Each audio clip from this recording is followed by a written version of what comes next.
Naniniwala ako kapag tinatawag kang OG ng mga kabataan ay trabaho at responsibilidad mo na gabayan sila sa tatahakin nilang landas sa kalsada.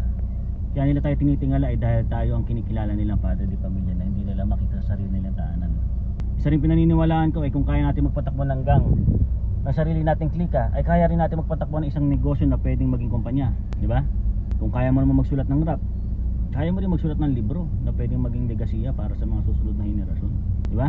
At kung kaya mo rin gumawa ng video, ng mga gulo, ng mga jump in sa kalsada, ay kaya mo rin gumawa ng pelikula. Yan, nabasa ko yung mga quote na yan at pinaniniwalaan ko yan.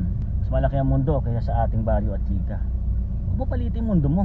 Lawakan ng isip at mas lalawak din ang magiging oportunidad. Basta maniwala ka sa iyong pangarap, taksyonan mo to kahit maliliit na hakbang. Sigurado naman makakalayo ka at makakarating sa gusto mong puntahan sa buhay.